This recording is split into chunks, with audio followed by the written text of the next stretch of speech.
Alrighty, welcome back to the podcast. Thanks for tuning in. This is another edition of the Weight Room, and it's going to be a good one. We're going to talk about physical therapy. We're going to talk about strength conditioning. We're going to talk about healthy habits a little bit. We're going to just talk about the stuff we talk about here on the Weight Room. Have a conversation, one-on-one, off of social media. Don't have to worry about, bickering back and forth, all that stuff you have to worry about. We can have a real talk and, share perspectives, share some ideas, and that's what it's all about, talking to some really knowledgeable people. Before we get started, though, just want to remind you and ask you to, go wherever you're listening and subscribe on YouTube, on Apple Podcasts, on Spotify, wherever it is. And also, please leave a rating and a review on Apple Podcasts. It really helps out, and I really appreciate it. And I appreciate all the support so far here on the podcast. And enjoy the episode.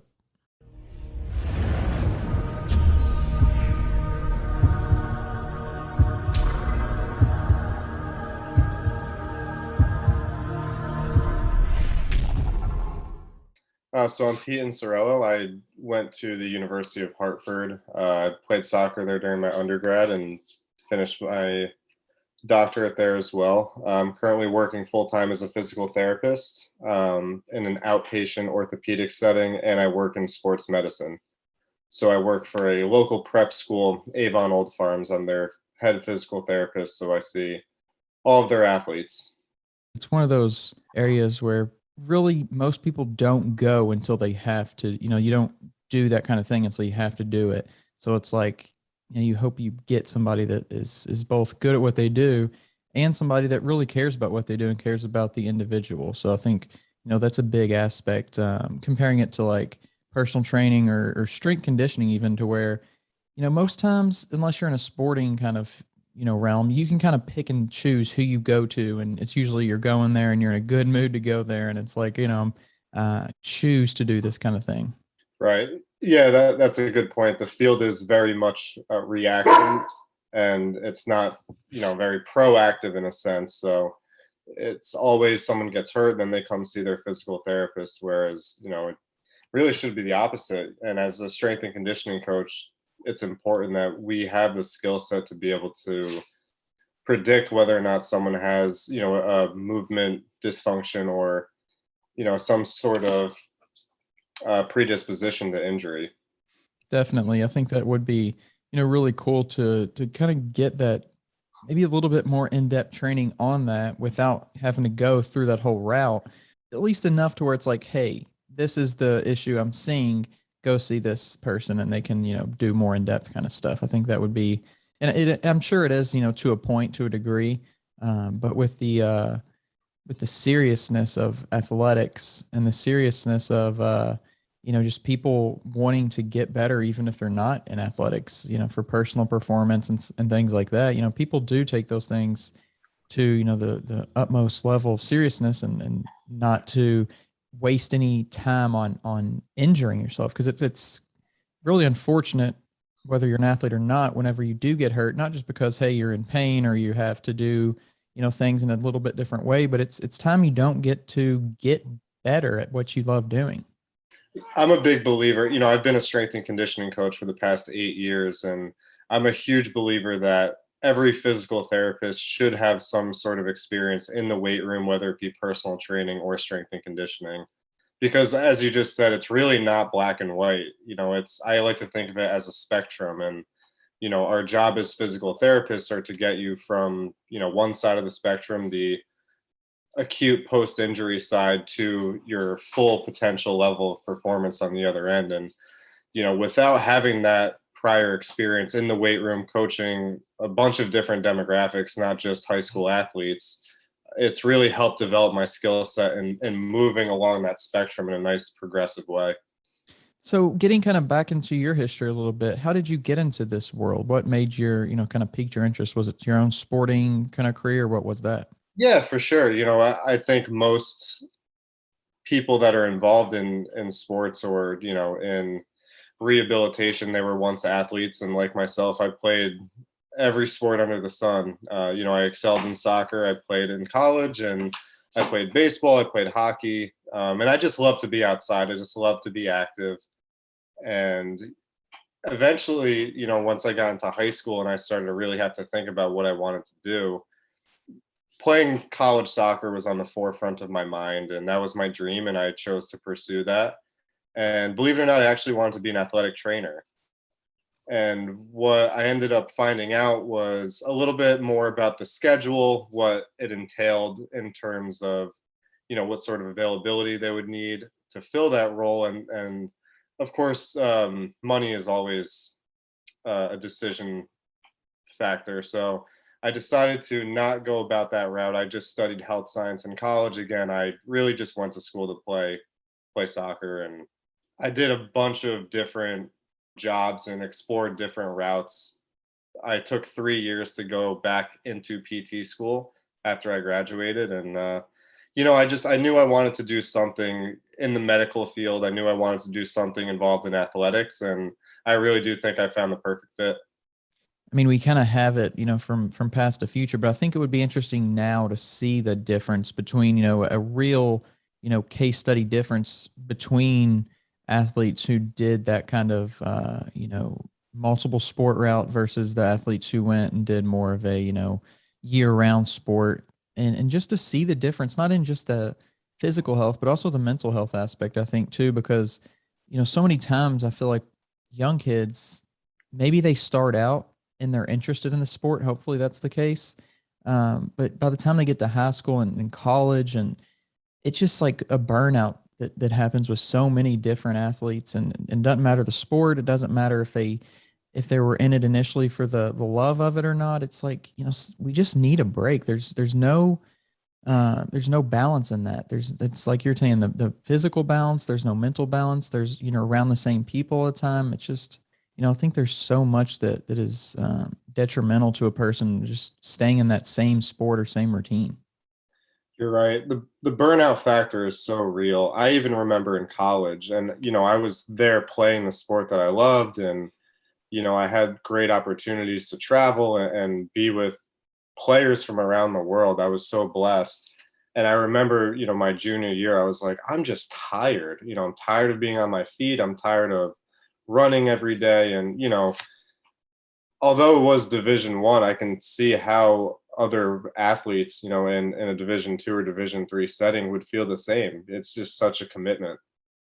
Yeah, and it seems like, are we losing some of those great athletes because of this? Like the potential of, the next LeBron James to just be like, man, I've played this sport since I was 6. And even though I've been, the best at every level, it's like, I'm just tired of this. And, are we losing something special because we can't, get out of that cycle? It would be curious to know. And I guess you really would never know, but it would just, you know, see how it affects sports down the line, I guess. Cause really, we're rolling into this kind of pattern, not necessarily the first few years of it in the major sporting leagues, but certainly we're getting out of the athletes, the athletes are retiring who were more versed in other sports. So it'd just be interesting to see how, pro sports looks in 10 years, 20 years.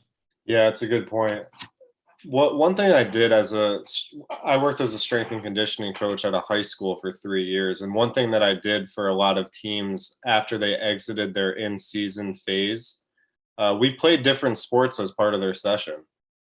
So basketball players would get some soccer touches, and, we would just have fun and just play around. And it's just, as much as it is a physical break, it's a mental break that's much needed. Yeah, and you kind of mentioned there your own personal experience with soccer and the college D1 experience and everything like that. But how was your strength conditioning in high school versus in college? Like what was the big difference there for you? Well, I didn't have a strength and conditioning coach in high school. I was introduced myself to the weight room. So I went to a really big high school. I graduated with like 1,000 students. We had 4 soccer teams: a varsity A, varsity B, and JV A and JVB team.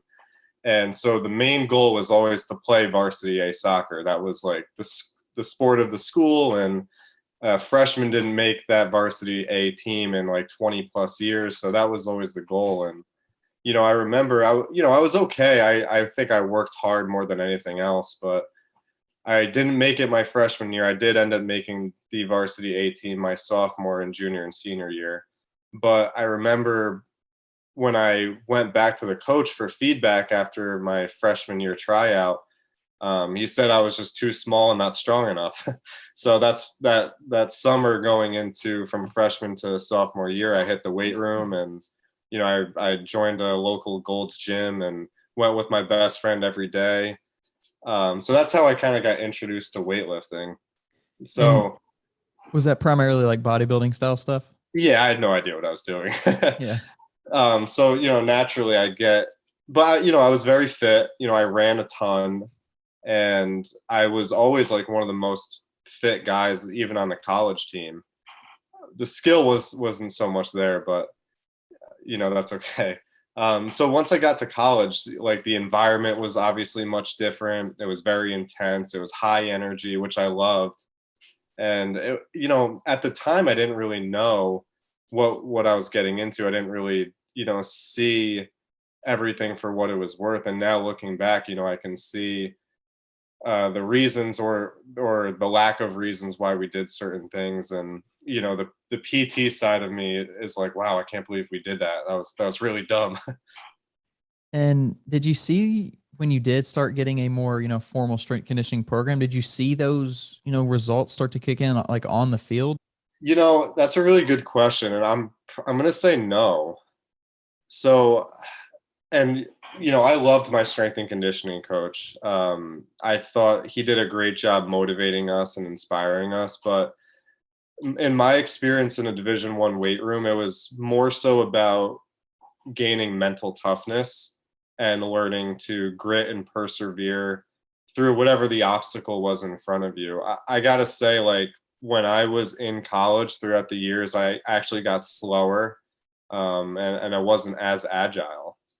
I could squat more and I could lift more weight, but I did not become a better soccer athlete because of the weight room. Yeah, that's very interesting. It's it's definitely something that most people probably wouldn't expect, especially from, a Division I athlete in a Division I weight room. You would expect to hear the opposite. So, I mean, how did that impact your, your feelings towards it? And, did it kind of connect for you then? I didn't understand at the time, and honestly, I could have just reached my peak in athleticism in terms of soccer. I don't really know. At the time, I wasn't really thinking. I was just you know working through it, and my goal was still to play professionally. I went to a combine in 2013 down in Florida, and it was always, I never really took my eyes off of that goal. And whatever was happening, I wasn't really paying too much attention to it. Gotcha. And I think one thing that you mentioned was like the mental side of it, the mental toughness and the grit through it. That's certainly a very positive thing, I think. But then from the side of like staying healthy and not getting injured too, you also have to take that into consideration. Do you see a lot of people or any people kind of come to you that say, hey, I really love the weight room, but I just, I'd push too hard, and that was the reason that they were in that position? Sometimes, yeah.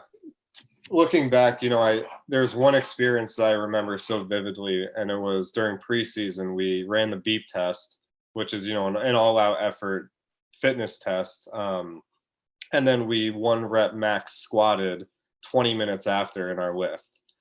And so again, back then I was like, wow, like this is really intense, this is really tough, like let's go. And now today I'm like, oh my goodness, like what were we doing? And Yeah. oh, some of the people that I love to work with the most are the ones that you have to pull the reins back on a little bit, where they're like me, they're all gas, no brakes. And sometimes it's just not the right way to train. And Yeah. especially with the guys that, like we were alluding to before, they're one sport athletes. And, they're having these overuse injuries simply because they are all gas in one direction. They don't know how to train otherwise.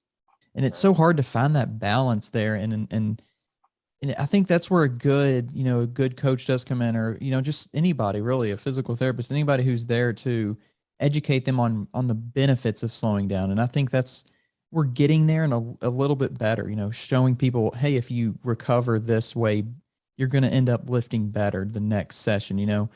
Are there, as a, on the physical therapy side of things, to kind of halt the inflammation and the injuries and everything like that, what are some good recovery methods that you typically recommend? That's a good question. So what I'm seeing a lot of is just this very big gravitational pull towards passive modalities. Ice and heat and, the Normatec boots and dry needling and cupping and, all of these rehab-esque modalities. And to be honest with you, I don't use a ton of them. I don't dry needle, I don't cup. I again, I'm biased in that I'm a former strength and conditioning coach, and a lot of my rehab sessions look like strength and conditioning sessions. Even manual therapy, I only use if it's really clinically necessary. And, I think a lot of times people overlook big rocks of recovery, such as proper nutrition, proper sleep, and proper dosage of the right exercises. Yeah. I can give a perfect example. I'm working with a student athlete who has a groin strain, and he's asking me about dry needling and about cupping and icing and heating and taking, Tylenol and, pretty much anything but how much should I be sleeping? Is there anything I can be eating that will make this better? And, I gave him like a side plank, groin adduction exercise. And he was like, well, isn't this going to hurt? And it's like, no, like, muscles and tendons, they respond to load. We need to load this in order to get better. That's interesting. Yeah, it has become, the recovery field has become, I think, a lot more of an industry. It's become a lot more, economical and things like that, to where it's like, and I think it's a good thing in a way, because more money put in something, more research is done, and all that stuff kind of leads to the right answers eventually. Um, it's almost in this same way that fitness has become like oversaturated with diet programs and fitness programs and trainers and all this other stuff. You have so many good people out there, but it's so hard sometimes to find them. You have to sift through all these different things and different diets and all this other stuff to find those key things. And like you said, sleep is such an essential thing. And I've really become almost obsessive over it, here in the last few months, just learning more about it, listening to different podcasts and stuff about it. And it really is. It's like it's even before the pillar of health, really. It's just like it's health itself in a way. You can't do anything, and everybody has to do it. And it's just a matter of how well are you doing it? How much are you getting, and how, are you getting good quality amounts of it? Do you have anything you do with people that come to you, maybe with like sleep, where it's like, hey, let's track your sleep or something like that? Yeah. These days almost everybody has an Apple Watch or some sort of smartwatch. And I have an app on my watch that tracks my sleep. And it's so funny that you bring this up, because something made me take a look at my trends on the app on Sunday. And I looked, and I just graduated in May. I just, took my boards in August. And I was looking at my average hours of sleep per week for this year, and I didn't have a single week that was over 8 hours. In fact, the highest average hours of sleep per week I had was 7.1, and one week was as low as 4.5. And again, that's the average. So, I think if everyone's looking for like that secret sauce or that missing ingredient to their success of their fitness journey, whatever it might be, that is a big place to look, because even myself, I fall short with the quality of my sleep. Yeah, it's tough. It's just the culture we live in. It's always go, go, go, and what can we do instead of just, how can we not do to improve? It's such a, almost a backwards idea in this society that we live in. It's all about production and doing and things like that. How much, how many hours of the day can we utilize? And it's almost, sleep is almost seen as this like It's almost like if you get 8 hours, it's like, oh, you're lazy. Why were you sleeping in so long? And Right. it's tough to even get past that mindset on an individual basis, even if you know what's good, because there's so many things to do. There's so many things to do. I think that's part of the struggle is we just surround ourselves with a lot to do, and then obviously there's work and there's family and there's everything else that is just thrown in there on a natural basis. But you mentioned another thing I think is very powerful, and I think most people think it's powerful, but and it's something we struggle with typically more in a non-sports performance way, but even then I think it's something that is a little bit underutilized, and that's the diet and nutrition side of things. Mhm. How much of that do you put into play for the people that come to you? Definitely a lot. Like I said, I was a trainer for years, and diet and nutrition was a huge part of what we do. I track my macros. Can I say that I do it every day? No, I certainly don't. But the more that I've tracked, the more conscious I am of it.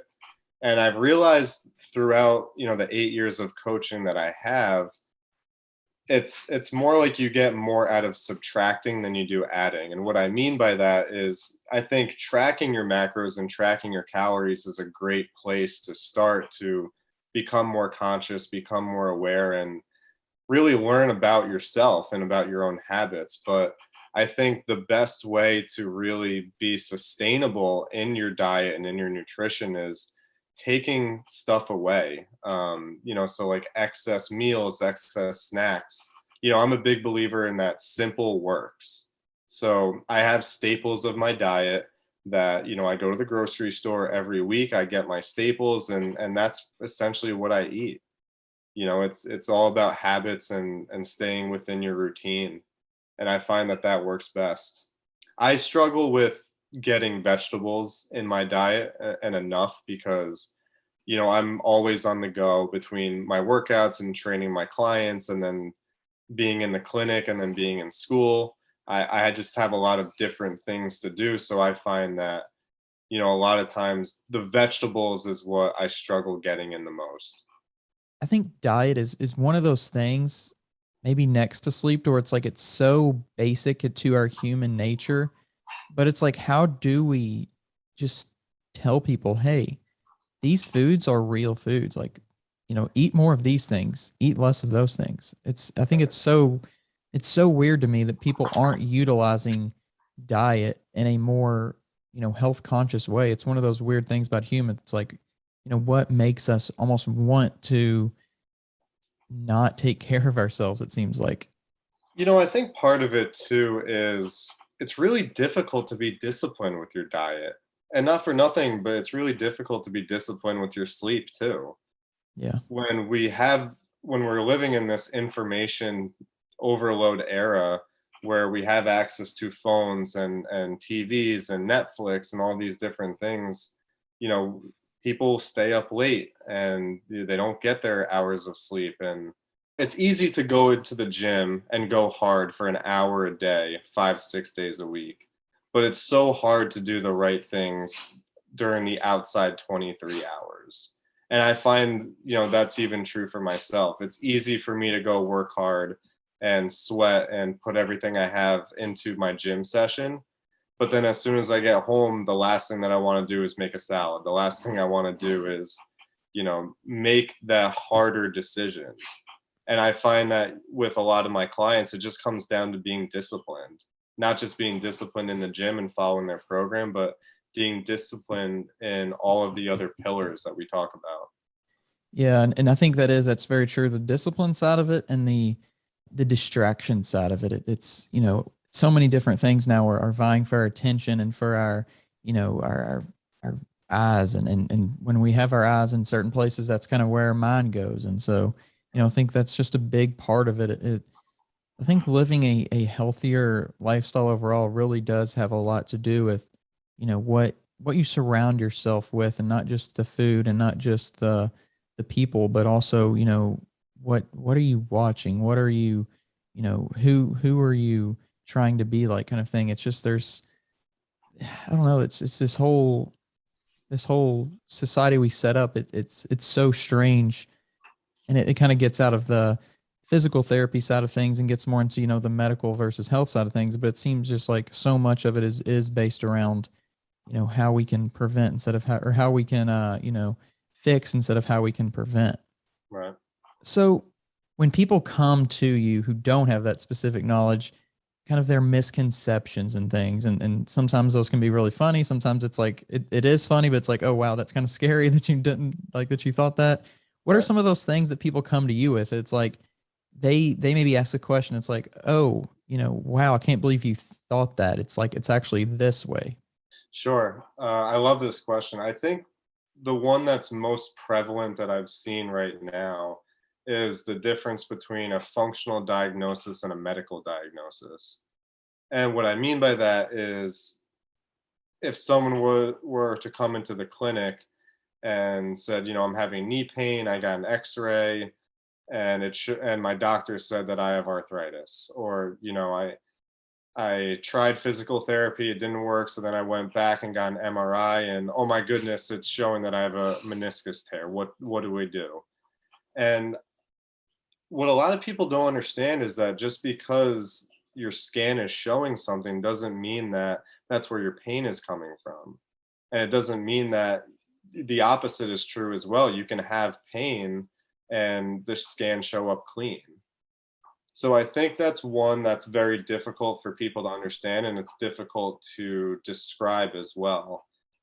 And, for me, I obviously deal with more of the functional diagnosis than I do the medical diagnosis. To be honest, I don't really care what the scan says. And in most cases, it doesn't really matter in regards to their treatment. During one of my clinicals, which was my favorite clinical, I loved my instructor and it was just an awesome experience. It was in an urgent care facility, and we would kind of play a game where, they would get their MRI because it was, workers' comp or they had good insurance. They would get the MRI, and then I would do my assessment and I would try to come up with a diagnosis and see if it matched the scan. And either, I was really bad at this game, or I was never correct. I was never correct. But it was so funny because every time we, had this debrief after the assessment, he would always ask me, well, what are we going to do different? And oftentimes there really wasn't a lot. Yeah. I think it's so weird to think that, like, if you have pain in a certain area, that it's not necessarily just because of that area. And it kind of goes to show you how much of the body really is, it's connected and it's kind of this holistic kind of thing, but also just how bizarre our bodies really are when it comes to how much we know, like how much, mystery about it there really is. And kind of one thing that makes me think about that is kind of like breathing, and how we've used breathing be more a meditative thing and a healing thing and a stress relief thing, but it has effects. You think, hey, I'm breathing, it's going to my lungs and it's coming out of my lungs, kind of thing, like through my nose and mouth and all this other stuff. Mhm. But how it really just kind of, that one simple act can transfer throughout your body all the way through. And it kind of goes back to the pain thing, to where it's like, I'm having trouble with, with whatever, my back, but it's because of this other thing. Or I'm having trouble with my shoulder, but it's because of this other thing. Right. How many times do athletes come to you, or do people come to you that are, training hard, and they're having, pain in their shoulders, and they're thinking, oh, it must be because I'm bench pressing too much, and then really it finds out, hey, maybe it's because you're sitting all day in this, position, or it's because whatever else kind of thing. Yeah, it's I think that's the deciding factor that differentiates between a good clinician and a great clinician. A good clinician is just going to treat what they see, and they may get people better, but I think a great clinician is going to find the source. And oftentimes pain is multifactorial, right? It's posture related, it's activity related, it's stress related, it's everything. So for me, I try to do the best I can to make sure that I'm asking the right questions, because if you ask the right questions, you get the right answers. So, it's all of those things. It's asking about their activity, it's asking about their daily behaviors, what positions they're in the most, their stress levels. Pain is very complicated, and it's dangerous to blame it on only one thing. And when it comes to, I mentioned postures and you kind of mentioned as well, when it comes to posture, I've heard several different things about, there is a good, correct, right posture. And then there's, the other side of the spectrum that says, posture doesn't really matter. It's more about being comfortable. What's your professional opinion on that? Good question. There's the textbook side of me that, looks at the plumb line, and that's our perfect posture. But for me, I think it comes down to, it's really just dependent on the individual. And in college, I hated that answer. It depends, but I think it's true. One thing that I really learned about pain was, some people will blame the muscular system, and some people will blame the skeletal system, and it's kind of like a chicken or the egg, which came first sort of ordeal. And I find that if it's posture that we're working on, or if it's movement mechanics that we're working on, if you can tackle both systems, then you can't really go wrong. uh, it's hard to tell really with posture. I think comfort is certainly a good indicator, but that can't be the only thing, because it's simply subjective. We Mhm. have to think about, the angles of pull, and you know ground reaction forces, and this thing called gravity that has this pull on us all day long, 24/7. It's just more complicated than that, I think. Yeah, I think it's the human body to me is just so amazing. And the fact that I say it all the time, but the fact that any of us can function at all with the amount of things that can go wrong is just a miracle, and one simple thing that makes me kind of think about that on a daily basis is our posture kind of. And what I mean by that is just how, if you sit and think about your posture, you're probably thinking, okay, I typically slouch or I typically sit back, but it's so cool to me how just our human body knows how to, have those micro readjustments, and but we don't even think about them to keep ourselves, functional and keep ourselves from having those issues with, the pain and everything like that. I think that's just such a cool thing that is within our brain and within our body. Right, our bodies are very good at self-organizing, and they're Yeah. also very good at finding the path of least resistance. So And I think our brains are good with that as well. We typically search out the easiest way to do things, and that can be an issue for sure. But I think the best way to handle, and we kind of mentioned it earlier, is just surround yourself with good things that are also the least the path of least resistance. Just making that path of least resistance a healthier path, an easier path for sure. and sometimes the right decision is choosing the path that has the most resistance. Sometimes that's the most yielding of results, right? Definitely. Yeah, the hardest thing to do is oftentimes the one worth doing. Absolutely. So, what do you hope to do within the field to just help people generally, and help not just an individual, but to help, broadly? Right. So although I am a physical therapist and a strength and conditioning coach, I think those two professions are more so my vehicle. And what I mean by that is, I've had my fair share of setbacks and obstacles, and I have my own unique story. And, I believe that I'm here, and I believe my purpose is to use these vehicles to inspire and motivate people to create their own story, and be unique in their own way. As far as professionally, I definitely want to be known for being the sports medicine physical therapist of Hartford County, the one that everyone knows. And but more important than that, I want to be known for the message that I relay through my platforms and through my interactions with people. I've always said it, and I'll say this to this day. I definitely may not be the most knowledgeable and the most up to date on current research, but what I am firmly confident in is my ability to communicate, and my ability to develop a good relationship, and one in which can just ultimately grow. My favorite thing is when someone reaches out to me on social media saying, I'm so happy you posted what you did and told us a little bit about your story, because I'm going through something similar and it just made me, get my gym bag and go to the gym or go on that run that I didn't want to do. Or even when some of my patients text me, that sort of thing makes my day. For me, it's much more than the physical side of things. It's everything, above the ears.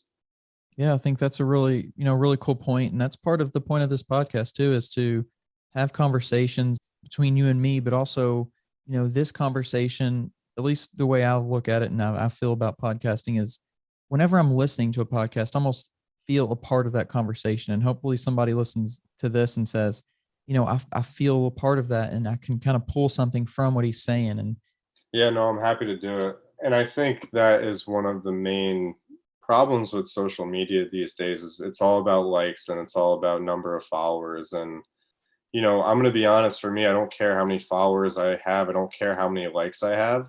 I care about how many interactions are created because of the content that I post. That's really what's important to me. And I think that's one thing that's missing a lot on social media platforms. yeah, I do agree with that. It's there's so many good things to social media, the connections and things. Then again, there's the negative side of it as well. I think it's just capitalizing on the good, following good accounts and getting good interactions and things like that. So, if somebody wants to follow you, if they want to, find out what you're up to and get some advice from you, where would they do that? Absolutely. I can be found on Instagram. The handle is Dr. Pete_Inserillo. I'm on Facebook. I'm not on Twitter. I used to be, and I just decided to get off. Not on Snapchat. I kind of limit my social media to simply just one thing, and that's mostly Instagram. We'll certainly put that information down in the description. So go check out his page and show him some support and go learn from what he's got going on. It's some really cool stuff. I do appreciate you coming on tonight and sharing some time with me. Absolutely. Thanks for having me, Dan. It was an honor. And that is the podcast. Thank you for tuning in to another great episode. I really think that was a great conversation. And like I said at the beginning, just having that conversation, sharing the perspectives, and that's what the podcast is all about. So I hope you enjoyed it. Hope you picked something up. And before we head out, just want to ask you, if you haven't already, please subscribe wherever you're listening and leave a rating and a review on Apple Podcasts. And if you want to, get the links to all that and get the links to the Instagrams and everything, or at least the, the handles and stuff, you can find that down below in the description. Thanks for tuning in. We got so many more great episodes coming out with some great people in the industry, strength conditioning, some great people and just the world of fitness in general and of health. So stay tuned and thanks for listening. I'm out.